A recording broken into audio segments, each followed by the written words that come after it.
oil fields in California. So I've had a lot of experience with oil. I think it should stay in the ground now. Les funérailles de Robert Redford ont plongé Hollywood et le monde du divertissement dans un deuil d'une intensité rare.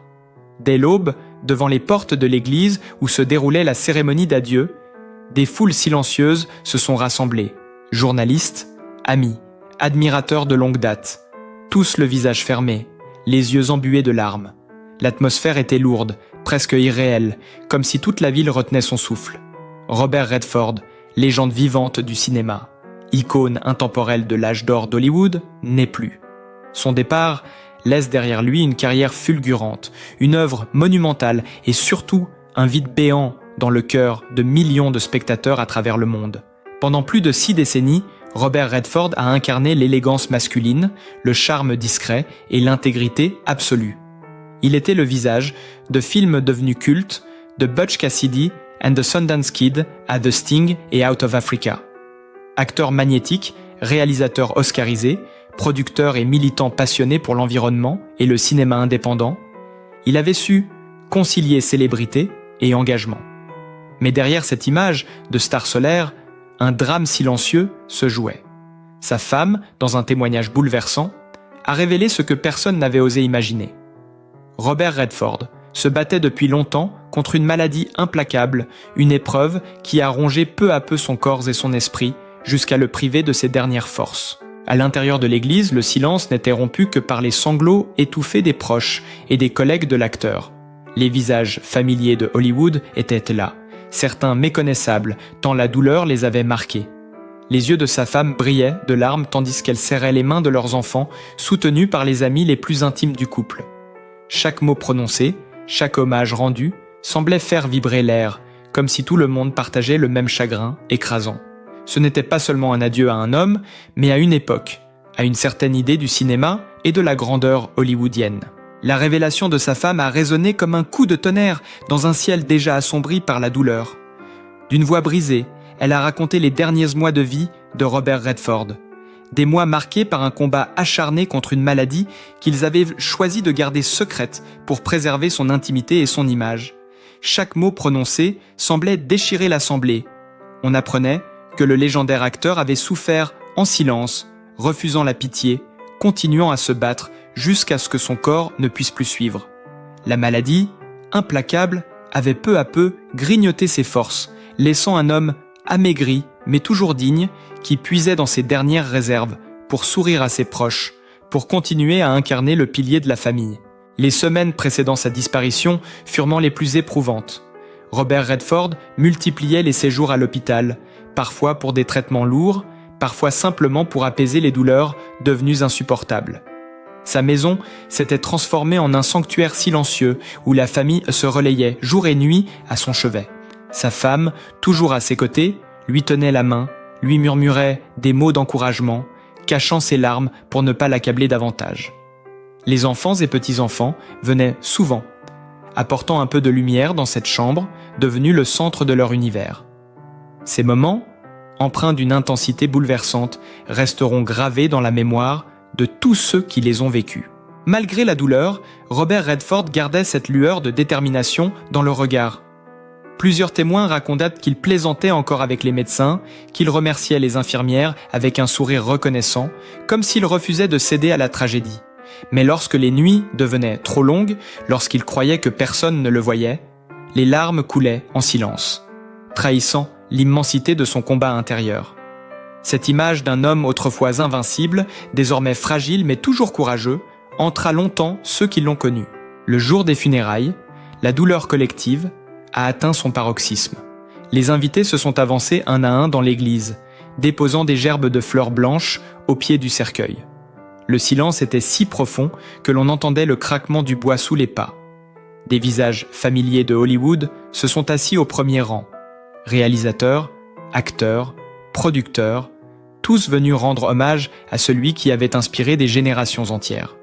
Les discours se sont succédés, certains brisés par l'émotion. Un ancien partenaire de tournage, la voix tremblante, a évoqué un ami fidèle, un frère de cinéma, un homme qui n'a jamais cessé de croire en la beauté des histoires. À l'extérieur, une foule immense patientait dans le froid, formant une haie d'honneur silencieuse. Des centaines de bouquets tapissaient les marches de l'église, tandis que les réseaux sociaux se couvraient d'images d'archives et de messages d'adieu. De grands studios ont publié des hommages officiels, rappelant la contribution inestimable de Robert Redford au 7e art. Des collègues de toutes générations ont partagé des souvenirs, des photos de tournage, des anecdotes drôles et tendres qui, pour un instant, faisaient sourire au milieu des larmes. La presse internationale s'est emparée de l'événement, consacrant des unes entières à sa mémoire. Les critiques de cinéma ont revisité sa filmographie, retraçant les moments de grâce de sa carrière, rappelant son rôle décisif dans la promotion du cinéma indépendant à travers le festival de Sundance qu'il avait fondé. Mais malgré ces hommages, un sentiment d'irréalité persistait. Comment accepter qu'un homme qui avait semblé éternel puisse s'éteindre ainsi ? À mesure que la cérémonie avançait, le chagrin devenait presque palpable. Les chants funèbres résonnaient sous les voûtes, mêlés aux sanglots. Sa femme, vêtue de noir, se tenait immobile, les traits marqués par la fatigue et la douleur, soutenue par ses enfants. Par moments, elle semblait regarder au loin, comme si elle cherchait encore son mari parmi la foule. Ce fut lorsqu'on prononça son nom une dernière fois que ses épaules se sont mises à trembler. Le cercueil a quitté l'église sous les applaudissements timides de l'assemblée, comme pour saluer une dernière fois l'homme qui avait marqué leur vie. Les caméras filmaient la scène, mais personne ne parlait. Le cortège funèbre s'est ébranlé lentement, traversant une marée de visages en larmes. Et dans ce silence, un sentiment d'inachevé planait, comme si l'histoire de Robert Redford ne pouvait pas vraiment se terminer, comme si son ombre allait continuer de flotter longtemps encore sur Hollywood et sur les cœurs de ceux qui l'ont aimé. À la sortie du cimetière, le ciel semblait partager la douleur des hommes. Une fine pluie s'est mise à tomber, lavant les larmes sur les visages et enveloppant la scène d'une mélancolie presque cinématographique. Les proches se sont étreints, longuement, certains incapables de prononcer un mot. La femme de Robert Redford est restée un moment seule devant la tombe, posant une rose blanche sur le cercueil désormais recouvert de terre.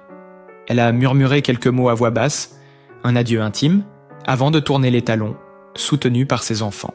Dans les heures qui ont suivi, Hollywood s'est arrêté. Les salles de cinéma ont projeté ses films en hommage. Les chaînes de télévision ont bouleversé leur programmation pour diffuser des documentaires retraçant sa vie et sa carrière. Sur les réseaux sociaux, les hashtags en son nom ont explosé, transformant le monde entier en un immense mémorial virtuel. De Tokyo à Paris, de New York à Buenos Aires, des milliers de fans ont allumé des bougies, partagé des photos, des affiches, des souvenirs d'enfance liés à ces films. Ce qui se dégage de ce deuil planétaire, c'est l'idée qu'aucune disparition n'est définitive pour quelqu'un qui a marqué l'imaginaire collectif. Robert Redford restera vivant à travers chaque image gravée sur pellicule, chaque personnage qu'il a incarné, chaque mot qu'il a prononcé. Mais le vide laissé par son absence restera béant pour ceux qui l'ont connu personnellement, pour ceux qui l'ont aimé au-delà de l'écran. Au moment où la nuit est tombée sur Hollywood, les lumières des studios semblaient plus faibles que d'ordinaire, comme si l'industrie elle-même baissait la tête en signe de respect. Et dans le silence qui a suivi, un sentiment d'unité s'est installé. Tous ceux qui avaient été touchés par son œuvre savaient qu'il venait de perdre bien plus qu'un acteur. Il venait de dire adieu à un symbole, à un homme qui avait incarné le rêve américain et la beauté du cinéma. Pour honorer sa mémoire, abonnez-vous à notre chaîne afin de ne rien manquer des hommages, des témoignages et des moments rares qui continueront de raconter la vie et l'héritage de Robert Redford. La pluie fine qui tombait sur le cortège semblait prolonger le silence pesant. Dans les rues bordant l'église, les admirateurs ne bougeaient pas, certains agenouillés, d'autres serrant des affiches de ses films contre leur poitrine comme pour retenir une part de son souvenir. Les bougies alignées sur les trottoirs dessinaient une lueur tremblante, donnant à la scène un aspect presque irréel, comme un plateau de cinéma figé dans un dernier plan. À l'intérieur de l'église, désormais vide, quelques musiciens étaient restés pour jouer doucement un thème qu'il affectionnait, une mélodie de guitare acoustique qu'on aurait pu entendre dans l'un de ses westerns légendaires. Ce son, discret, résonnait entre les murs, comme un adieu intime que seuls les plus proches pouvaient entendre. Les techniciens et l'équipe de cérémonie, émus, s'étaient arrêtés de travailler pour écouter, tête baissée. Dans les heures suivantes, des témoignages inédits continuaient d'affluer. Des collègues évoquaient ses derniers projets, certains à peine entamés, qu'il espérait mener à bien malgré la fatigue. Un réalisateur confia qu'il avait reçu un appel de Robert Redford quelques semaines avant sa mort. Il parlait de cinéma avec la même passion qu'à ses débuts, évoquant de nouvelles histoires qu'il rêvait encore de raconter. Cette image d'un artiste qui ne cessait jamais de créer, même au seuil de la mort, déchirait le cœur de ceux qui l'aimaient. Les médias internationaux suivaient minute par minute chaque image, chaque mot de la cérémonie. Des chaînes d'information diffusaient en continu des montages retraçant ses rôles les plus marquants, entrecoupés de scènes de la foule en deuil. Les critiques de cinéma les plus réputées publiaient des tribunes bouleversantes sur l'importance de son héritage, rappelant que sans lui, le cinéma indépendant américain n'aurait peut-être jamais connu l'essor qu'il a eu grâce au festival de Sundance. Même dans les lieux les plus inattendus, on ressentait le choc. Dans les cafés de Los Angeles, les conversations se faisaient le plus basses. Dans les écoles de cinéma, les étudiants arrêtèrent les cours pour regarder ensemble les extraits de ses films. À New York, le théâtre où il avait fait ses premiers pas avait placé son portrait en façade, entouré de fleurs et de messages laissés par des anonymes. Et tandis que la nuit avançait, l'image de Robert Redford semblait flotter dans chaque esprit, pas seulement comme celle d'un acteur disparu, mais comme celle d'un homme qui avait su incarner à la fois la force et la fragilité de l'âme humaine. Dans les jours qui suivirent, la vague d'émotions ne faiblit pas. Hollywood, ville habituellement en effervescence, semblait ralentie, presque paralysée. Les studios suspendirent les tournages pendant 1 minute de silence en sa mémoire, les plateaux se figèrent, les projecteurs s'éteignirent. Dans certaines salles de cinéma, les spectateurs furent invités à se lever avant chaque projection pour applaudir longuement, comme si ce geste pouvait traverser le temps et atteindre celui qui avait tant donné au 7e art. Des projections en plein air furent organisées dans plusieurs villes. On y montra The Sting, All the President's Men et Out of Africa. Et des milliers de personnes se sont rassemblées sous les étoiles, enveloppées de couvertures, regardant ces images avec une émotion palpable. À chaque apparition de Robert Redford à l'écran, la foule retenait son souffle. Certains pleuraient en silence, d'autres se serraient les uns contre les autres, trouvant dans ces films un réconfort collectif. Sur les réseaux sociaux, les hommages prenaient des formes multiples. Des jeunes cinéastes publiaient de courtes vidéos expliquant comment son parcours les avait inspirés à se lancer dans l'art du cinéma. Des fans partagèrent des anecdotes personnelles, une rencontre à un festival, un autographe signé il y a 30 ans, un sourire échangé sur un tapis rouge. Chacun semblait vouloir conserver un fragment de cet homme qui avait marqué tant de vies. Dans les rédactions des journaux, les nécrologies se transformaient en véritables portraits littéraires, retraçant non seulement la carrière, mais aussi la philosophie de vie de Robert Redford. On parlait de sa passion pour la nature, de son ranch dans l'Utah, où il se retirait pour trouver la paix, de ses engagements pour la préservation de l'environnement et le soutien aux jeunes réalisateurs. Ses proches rappelaient que même dans la douleur, il n'avait jamais cessé de s'inquiéter pour les autres, de demander des nouvelles de ses collaborateurs, de ses amis, de ses petits-enfants. Dans les soirées privées de Los Angeles, les conversations tournaient toutes autour de lui. On se souvenait de son rire communicatif, de son regard bleu qui captivait dès qu'il entrait dans une pièce, de sa manière unique de diriger un plateau, toujours avec douceur mais fermeté. Certains disaient que perdre Robert Redford, c'était comme perdre la boussole morale d'Hollywood. Même des personnalités politiques et des chefs d'État rendirent hommage à sa mémoire. Des messages officiels furent diffusés, saluant non seulement l'artiste, mais l'homme engagé, celui qui avait mis sa notoriété au service de causes justes. Et chaque soir, devant sa maison familiale, des inconnus continuaient d'apporter des fleurs, des lettres, des photographies. Le portail était couvert de ces témoignages silencieux, transformant le lieu en un sanctuaire improvisé où l'on venait se recueillir, parfois sans rien dire, simplement pour ressentir la présence invisible de celui qui avait tant compté. Les témoignages des partenaires de jeu historiques commencèrent à affluer. Paul Newman n'était plus là pour parler, mais les images de leur duo mythique furent rediffusées partout, rappelant à quel point leur amitié avait marqué l'histoire du cinéma. Jane Fonda, émue aux larmes dans une interview en direct, raconta leur tournage ensemble, les fous rires entre deux prises et cette façon qu'il avait de toujours la mettre en confiance. Elle déclara que jouer face à Robert, c'était comme danser avec un partenaire parfait. et que sa disparition la laissait avec un vide qu'aucun rôle ne pourrait combler. Ses réalisateurs fétiches prirent également la parole. Sidney Pollack, s'il avait été encore en vie, aurait sans doute trouvé les mots justes pour décrire l'alchimie créative qui les unissait. Ceux qui avaient travaillé avec Redford dans ces dernières années racontèrent qu'il arrivait sur le plateau avec une humilité désarmante, toujours prêt à écouter, à encourager les jeunes acteurs, à donner des conseils avec une douceur rare. Il n'était pas seulement une star, il était un mentor, confia l'un d'eux. Dans les archives personnelles de la famille, quelques photos inédites furent publiées. Robert Redford, assis sur le porche de son ranch, un large chapeau sur la tête, entouré de ses petits-enfants. Ces images firent le tour du monde et déclenchèrent une nouvelle vague d'émotions, humanisant encore davantage cette figure légendaire. Les fans y voyaient un homme simple, loin des paillettes, qui trouvait son bonheur dans les moments ordinaires. Dans les écoles de cinéma, les professeurs proposèrent des rétrospectives de ses films, demandant aux étudiants d'étudier sa façon de construire un personnage, de jouer la nuance, le silence, le regard. Certains cours se transformèrent en cérémonies d'hommage où les élèves lisaient des passages de ses interviews, discutant de son engagement pour un cinéma plus libre et plus sincère. La presse spécialisée publia des dossiers complets sur son rôle dans l'essor du cinéma indépendant. Le festival de Sundance annonça qu'une édition spéciale lui serait entièrement consacrée, avec des projections de ses films préférés et des rencontres pour évoquer son héritage.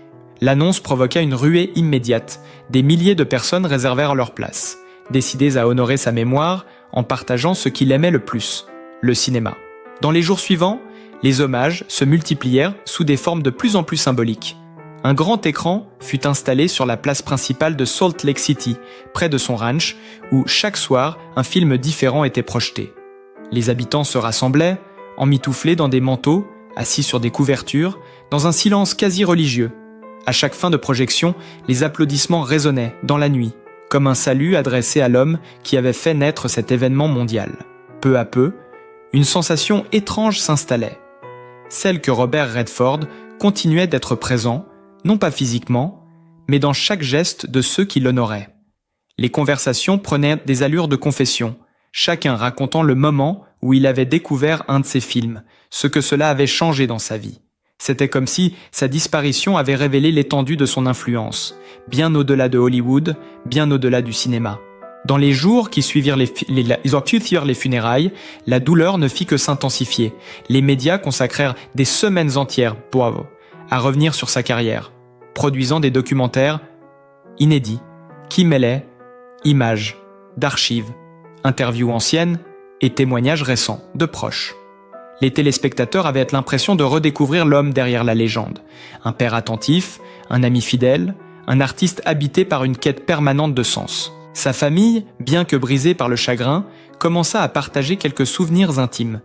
Sa fille raconta, la voix tremblante, comment son père avait l'habitude de s'asseoir chaque soir avec elle sur le perron, peu importe son état de fatigue, pour parler de la journée et regarder le coucher du soleil. Son fils évoqua leur dernière conversation, un moment d'une tendresse infinie où Robert lui avait dit de continuer à croire en la beauté, même quand le monde devient dur. Ces confidences, reprises par les journaux du monde entier, donnèrent une dimension encore plus humaine à la disparition de l'acteur. Partout, les hommages prirent une tournure presque rituelle. Dans plusieurs villes, des projections nocturnes de ces films furent organisées gratuitement sur de grands écrans en plein air. Les spectateurs, parfois des milliers, restaient après le générique, debout dans le silence, comme s'ils attendaient un dernier mot, un dernier geste de celui qui avait bercé leur imaginaire. À Paris, la Cinémathèque française inaugura une exposition consacrée à sa vie et à son œuvre, attirant des files d'attente interminables. Sur les réseaux sociaux, les messages continuaient d'affluer. Des hashtags en son nom étaient utilisés des millions de fois. Des fans du monde entier publiaient des montages vidéo retraçant sa carrière, certains ajoutant des musiques mélancoliques qui faisaient pleurer même ceux qui ne l'avaient jamais rencontré. De jeunes acteurs et réalisateurs, souvent inspirés par son parcours, prenaient la parole pour dire à quel point il avait été pour eux un modèle de courage et de persévérance. À Sundance, le site même du festival, un mémorial fut érigé avec des photos en noir et blanc, des extraits de dialogues de ses films et des bougies qui brûlaient jour et nuit. des visiteurs se rendèrent sur place pour déposer des fleurs, écrire des messages sur un grand mur dédié à sa mémoire. La montagne autour semblait étrangement silencieuse, comme si la nature elle-même respectait le deuil de celui qui l'avait tant aimé. Même des lieux, qui n'avaient aucun lien direct avec lui, organisèrent des veillées. Dans des campus universitaires, on projetait ces films pour les étudiants de cinéma, mais aussi pour ceux qui voulaient simplement se rassembler et pleurer ensemble. Dans certains cinémas indépendants, les spectateurs prenèrent de la parole après les séances, partageant leurs souvenirs, leurs émotions, comme s'ils se trouvaient en famille. Plus le temps passait, plus le monde prenait conscience que ce n'était pas seulement un acteur qui venait de disparaître, mais un morceau de l'histoire du cinéma, un chapitre de l'Amérique qui se refermait. L'absence de Robert Redford devenait presque palpable, comme une ombre planant sur les plateaux de tournage, sur les festivals, sur les tapis rouges. Ceux qui avaient eu la chance de le connaître se retrouvaient régulièrement pour évoquer ses mots, ses conseils, ses silences, et à chaque réunion, les larmes coulaient encore. Les hommages prirent peu à peu une dimension presque monumentale. À New York, un collectif d'artistes réalisa une fresque géante sur un mur de Manhattan, représentant le visage de Robert Redford, son regard tourné vers l'horizon comme dans ses rôles les plus emblématiques. Les passants s'arrêtaient longuement devant cette œuvre, certains déposant des fleurs au pied du mur, d'autres traçant quelques mots à la craie pour lui dire adieu. La fresque devint un lieu de pèlerinage, un point de rassemblement où les anonymes se croisaient en silence, les yeux rougis. À Los Angeles, un groupe de réalisateurs et d'acteurs lança une collecte de fonds en son nom pour soutenir de jeunes talents du cinéma indépendant. Les dons affluèrent si vite que l'objectif fut dépassé en quelques heures. Cette initiative, saluée par toute l'industrie, fut perçue comme un prolongement de l'esprit de Robert Redford, qui avait toujours cru au pouvoir des nouvelles voix et des récits différents. Les hommages prirent aussi une forme musicale. Des compositeurs qui avaient travaillé sur ces films organisèrent un concert exceptionnel. Une soirée symphonique où résonnaient les bandes originales de Out of Africa, The Way We Were, Jeremiah Johnson.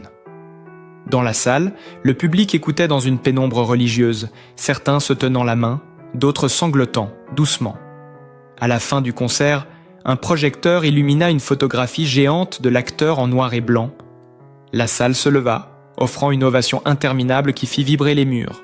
Dans le monde entier, les musées du cinéma proposaient des expositions temporaires. Costumes de tournage, scripts annotés de sa main, photos de plateau. Les visiteurs avancèrent lentement, comme dans une cathédrale, découvrant des objets chargés d'histoire. Devant un simple carnet de notes où il griffonnait ses idées de scénario, certains restaient figés, les larmes aux yeux, comme si ces pages encore couvertes d'encre étaient un lien direct avec lui. Les fans eux-mêmes redoublèrent d'imagination pour lui rendre hommage. Certains réalisèrent de courts films tâtissés, inspirés de son style. D'autres enregistraient des chansons en sa mémoire et les diffusaient sur les plateformes en ligne. Dans certaines villes, des statues de glace représentant son profil furent érigées pour une seule nuit, fondant au lever du soleil comme une métaphore de son départ. Les journaux parlaient d'un moment historique de recueillement collectif, comparant cet élan à celui qui avait suivi la mort des plus grandes légendes. Les critiques soulignaient que ce deuil allait probablement influencer tout un pan du cinéma contemporain, poussant une nouvelle génération d'artistes à retrouver cette sincérité, cette élégance, cette profondeur qui caractérisait son travail. Et chaque soir, devant sa maison, les fleurs continuaient de s'accumuler.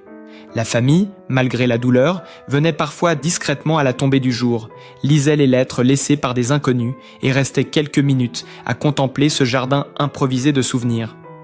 Il y avait dans ce silence quelque chose de beau et de terrible à la fois.